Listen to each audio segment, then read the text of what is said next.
السلام عليكم ورحمة الله وبركاته. dhammaan daawadayaasheeda qiimaha iyo qadarinta mudanow meel kastoo aad ka daawanaysiin shaashadan Awdal TV waxaan leenahay habeen wanaagsan. daawadayaal habeenkan caawa waxaan soo qaadan jirnay saacada inoo ahayd barnaamijka waxbarashada.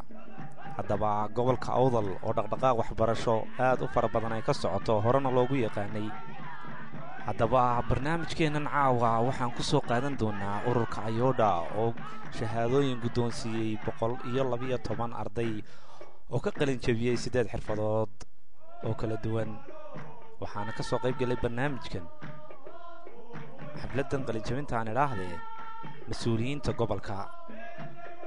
dhammaan daawadayaasheeda qiimaha iyo qadarinta mudanow waxaan leenahay daawasho wanaagsan.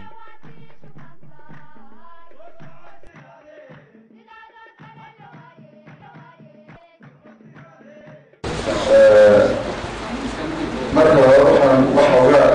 iyo kacawd daaranayna dib u dhac ku dhacay waqtigii aan ugu talagalnay inaan xafladda bilowno, laakiin insha allahu tacaala waanu dhamaystiri doonaa inaynu sidii loogu talagalay doono. ugu horreyn sidii barnaamijkeena aynu u qorshaynay waxaan ku bilaabanaynaa aayadaha qur-aanka kariimka ah oo uu inoo aqriyo Sharmaake Nuur Cali. من الشيطان الرجيم. بسم الله الرحمن الرحيم. قل هو الله أحد الله الصمد.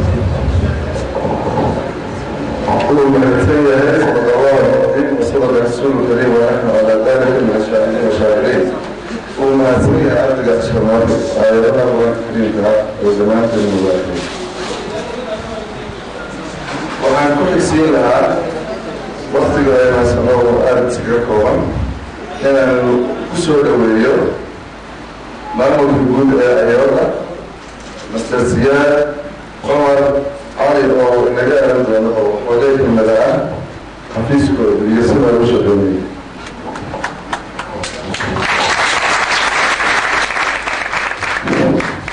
بسم الله الرحمن الرحيم. الحمد لله رب العالمين والصلاة والسلام على رسول الله. كتبين كروح الأول مدن عبد السودان كتبيها والبشر كروح الأول ومستقبل كل هذه اللي مع الشركة العسيرة مستقبلة أوكي مستقبلة بالأولى وأولى في يوم الشكاية مع الشركة العسيرة مستشارس مدخلة يا أوراشة يا صلاحيتها بعد وبعدها dhammaan macallimiinta shaqaalaha inaasida iyo dhammaan barashada qiimaha qaayada badan isku timday dhammaantiin waxaan ku salaamaynaa islaamka assalaamu calaykum waraxmatullaahi wabarakaatu. bacda salaam maanta waa taariikhdu tahay 18 bishii 10aad 2009 xafladan qiimaha qaayada badan aynu halkan ugu wareegayno kala jebinta 105 arday oo dhamaysatay 8 xirfadood oo kala gedisan muddo 10 bilood ah aynu maanta halkan ku guddoonsiinayna shahaadooyinka mutaysteen 105 arday oo sanadan ay tahay sanadii labaad. sanadii hore 60 arday ayaa adeeyey xirfado kala gedisan ilaa 6 xirfadood kala gedisan. waxaan kaloo soo dhaweynayaa guddoomiyaha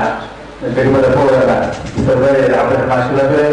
iyo xildhibaan Jacfar soo dhawaada salaanta ayaa ay u dhacday.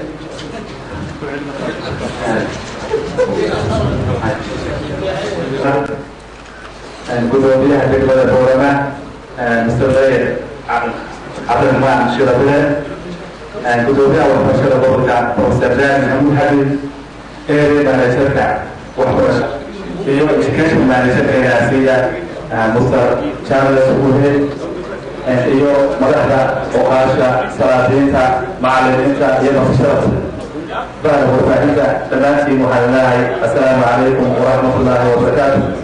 بعد التحية ما هو تعرف تهيستيرة مكيبشي تمام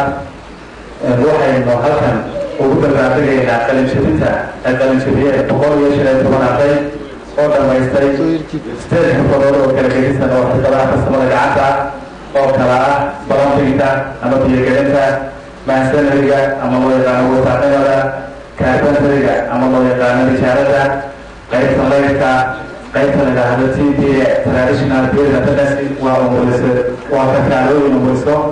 iyo qaybta duubinta maqalka ee muuqaalka ee loo yaqaana warfiidyaha waxaa kaloo iyaduna jirta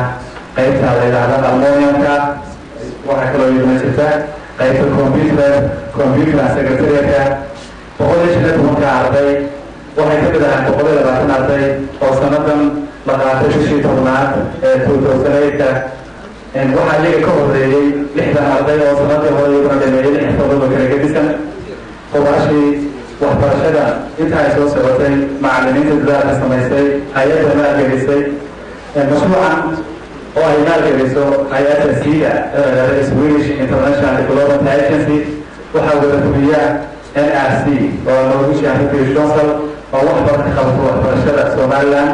iyo ururkan wadaniga ee AYOLA oo ah Africa Youth Development Association ururkan oo muddadii uu jiray ku hawlgala hawlo fara badan oo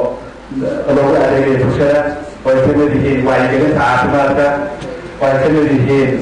daraynta iyo wacyigelinta bulshada si deegaanka loo daryeeli lahaa waxaa kaloo ururkan muddada ku hawlanaa siduu u daryeeli lahaa dadka abaaraha ku waxyeelooba taasoo markaa uu kala kaashado hay-adda WFP in cunto loo qaybiyo dadka ay waxyeelada soo koosaato qobaashii lama soo koobi karo sidaa halkaa ku arkaysaa gidaarka 2018 activity kageysnaa ee waxbarashada ku saabsanaa mashruuca yarka oo aan la soo koobi karaynin waxaa ka xarnaa inaan mashruucan uu magaqal noqdo una guuleysto ardaydii sanada hore ay jebisay waxaa la galaa boqolkiiba 5 arday waxay ahayn 60 arday ugu yaraan 45 arday ayaa hadda xirfadaha barteen ku shaqaysa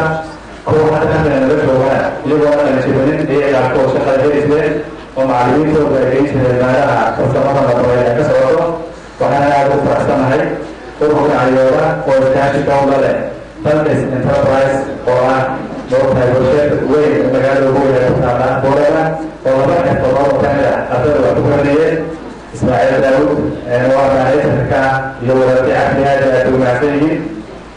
waxaa kaloo hubaala in mashruucan uu gaaray natiijadii looga dhan lahaa hana filayno sanadii hore 60 arday ahayd sanadii hore 60 arday ahayd sanada waxay noqotay 120 sababtuna waxa weeyaan markii uu gaaray mashruucani objectivekii laga lahaa waxaa lagu qasbanaaday in la laabo